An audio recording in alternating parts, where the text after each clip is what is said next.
मां,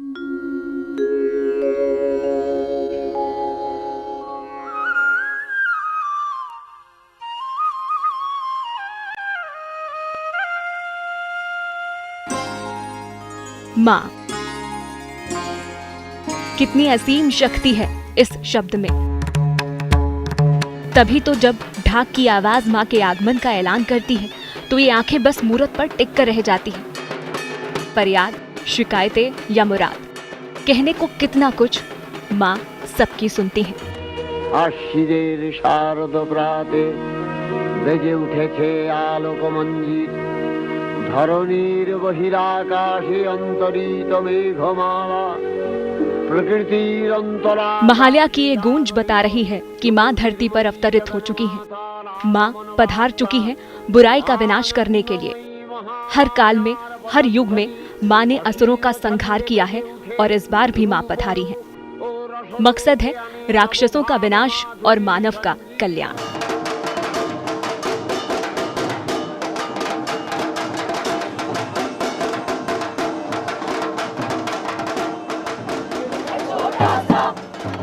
छोटी सी आशा, मस्ती भरे मन की भोली सी आशा।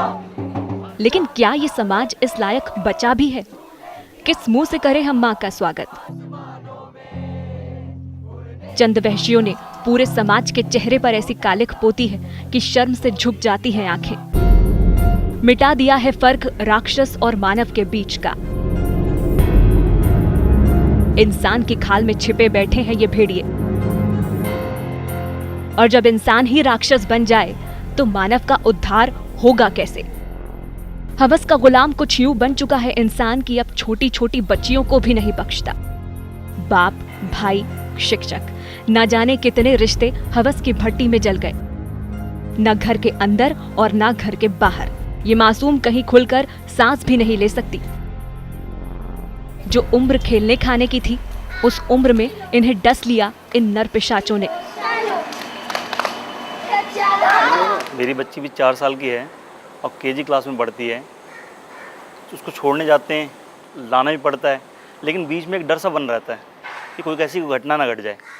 आए दिन आप भी देखते हैं, आप तो खुद न्यूज़ चैनल में, कि कभी क्या घट रहा है, कभी क्या घट रहा है, तो बहुत डर लगा रहता है। मैं सोचती हूँ कि पता नहीं बेटी घर से बाहर जा रही है, पढ़ने के लिए भेजना भी पड़ता है, लेकिन वो ठीक से आ भी पाएगी कि नहीं।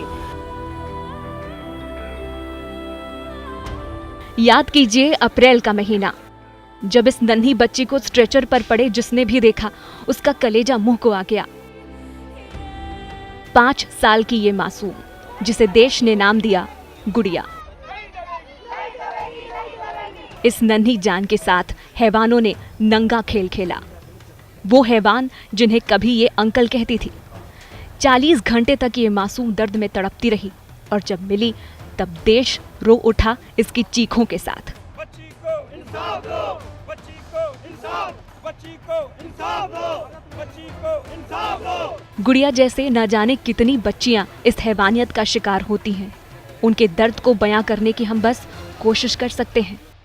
दिल्ली में एक बाप ने अपनी बेटी के साथ किया बलात्कार। लखनऊ में ही 9 साल तक एक बच्ची के साथ उसके अपने भाई और बाप ने बलात्कार किया। और सुनेंगे, कान पक जाएंगे, घिन आने लगेगी इस समाज से, ये सोचकर कि ये कैसी दुनिया दी है हमने इन नन्ही परियों को। आंकड़े और मामले बताने की शुरुआत तो की जा सकती है, लेकिन इंसानियत के कपड़े फाड़ती इन वारदातों की काली कहानी बहुत लंबी है।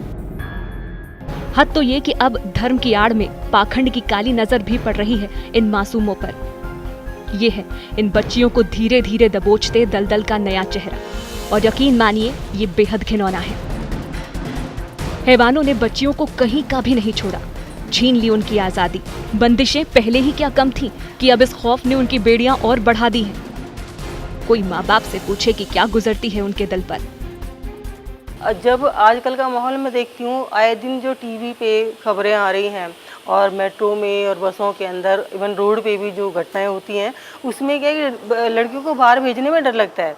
क्योंकि मैं सोचती हूँ कि पता नहीं बेटी घर से बाहर जा रही है, पढ़ने के लिए भेजना भी पड़ता है, लेकिन वो ठीक से आ भी पाएगी कि नहीं। एनवायरनमेंट में तो है ना फियर, और पेरेंट का फियर ठीक है। सिर्फ मेरे को ये लगता है कि जो यंग मदर है थोड़ा सारा स्ट्राइक बैलेंस कर ले।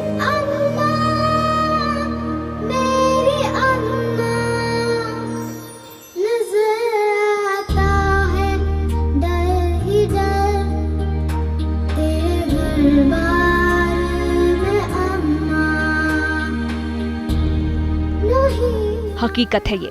डर के साए में जीती आजाद देश की ये सहमी बेटियां।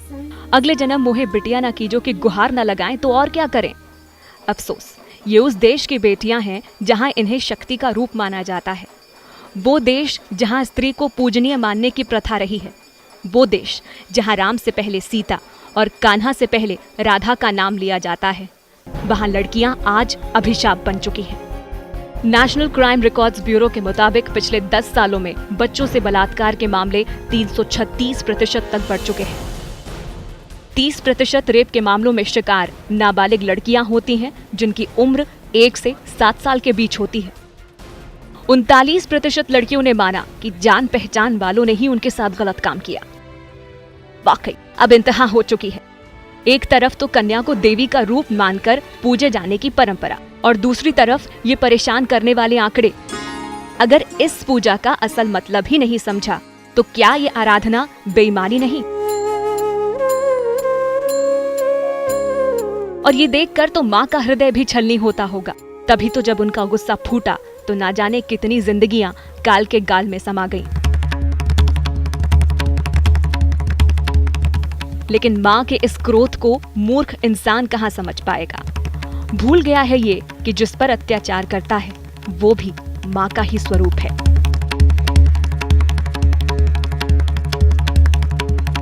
सीता, फिर राम, राधा, फिर कृष्ण, गौरी, फिर शंकर, पहले बोलते हैं लक्ष्मी, फिर नारायण। और इसीलिए आप देखिए 4 नवरात्रि होती हैं। प्रार्थना में लिखा है तुम्हें माता जी पिता, तुम्हें माँ पहले है पिताजी बाद में है।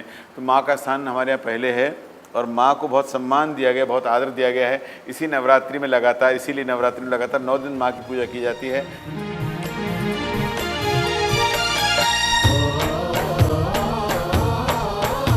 नवरात्र महज त्योहार नहीं, केवल परंपराओं और रीति रिवाजों का निर्वाहन नहीं, हमारी सोच और संस्कार की झांकी है। वो झांकी जहां बचपन खिलखिलाता था, जहां मांग में सजा सिंदूर खुशियों का सूचक होता था, जहां नारी को आदि शक्ति का दर्जा प्राप्त था। अफसोस, वहशियों से ये मुस्कुराहट देखी नहीं गई। रौंद डाला इन हैवानों ने इस मासूम खिलखिलाहट को। वो सभ्यता जो कभी हमारी शोभा बढ़ाती थी, जिसका हम डंका पीटते थे, वो आज दुनिया के लिए मजाक बन चुकी है।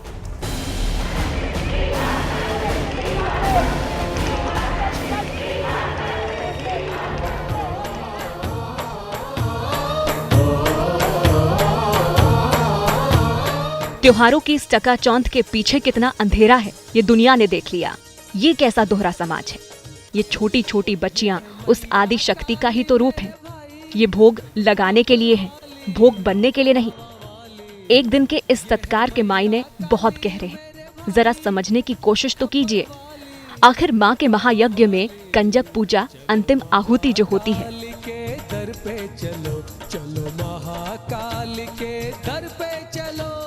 कन्या पूजा करके कन्याओं को हम लोग बहुत सम्मान देते हैं। कन्या दान सर्वोत्तम दान माना गया। कन्यादान, दान मतलब उपहार बोलते हैं। दान मतलब कोई कन्या को वस्तु नहीं, कुछ दान कर दे दें। कन्या का उपहार है जिसको किसी को देते हैं, इसलिए कन्या की पूजा करते हैं, तिलक लगाते हैं, कुमकुम लगाते हैं, अक्षत लगाते हैं, उसको उपहार देते हैं, प्रणाम करते हैं, वंदन करते, तभी व्रत पूरा माना जाता है।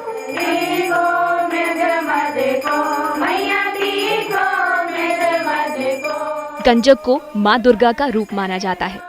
ये मान्यता है कि नवरात्र के दौरान कंजक पूजा करने से साक्षात माँ दुर्गा का आशीर्वाद मिलता है। तभी तो अष्टमी और नवमी के दिन इन छोटी छोटी बच्चियों की सेवा करने का रिवाज है।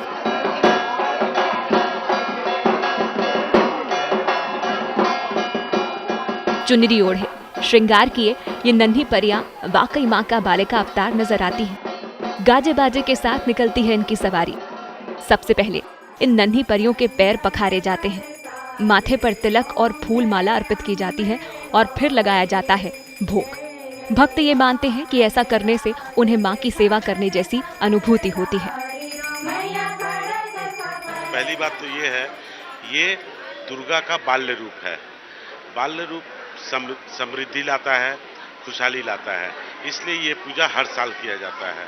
महानवमी के अवसर पर भगवती देवी दुर्गा का पूजन एक लड़की के जरिए किया जाता है। एक छोटी सी बच्ची को जीवित दुर्गा मानकर उसे सजाया जाता है, उसे लाल वस्त्र धारण कराए जाते हैं, लाल साड़ी पहनकर उसके चरण धोए जाते हैं। उसके साथ साथ हाथों में नेल पॉलिश, आंखों में लाइनर, लिपस्टिक, इस पूरी तरह सजाया जाता है आलता वगैरह लगाकर, ये ध्यान में रखते हुए कि जिस तरह से भगवती दुर्गा को सजाया जाएगा उसी तरह इस बच्ची को सजाया जाता है। और इस पूजन के दौरान मंत्रोच्चारण के साथ उसे वो सारी चीजें दी जाती हैं जो उसे पसंद हो, भले ही वो पाउडर हो, भले ही वो क्रीम हो या फिर कुछ खिलौने हो।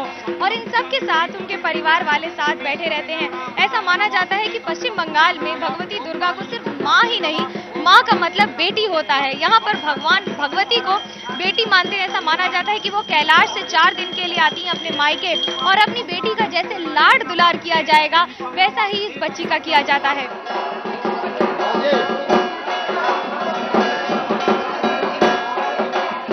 भारतीय समाज में नारी की पूजा कई तरीकों से की जाती है। कन्या पूजा तो उसकी एक झलक भर है। मान्यता है कि बगैर कन्या पूजन के दुर्गा माँ की आराधना अधूरी रहती है। लेकिन आज ये पूजा महज एक रस्म अदायगी भर बनकर रह गई है। इसमें गहरे छुपे मायने भूल चुके हैं हम। भूल चुके हैं कि ये आदर सत्कार तो हमारी जड़ों का हिस्सा है। आखिर हम कैसे उम्मीद कर सकते हैं कि बच्चियों की दुर्दशा के बावजूद हमारे चढ़ावे से प्रसन्न हो जाएंगी माँ? दिखावे की ये भेंट माँ कैसे स्वीकार कर सकती है? अगर इस आखिरी आहुति में ही खोट होगा तो पूजा संपूर्ण कैसे होगी? कैसे सौभाग्य दस्तक देगा?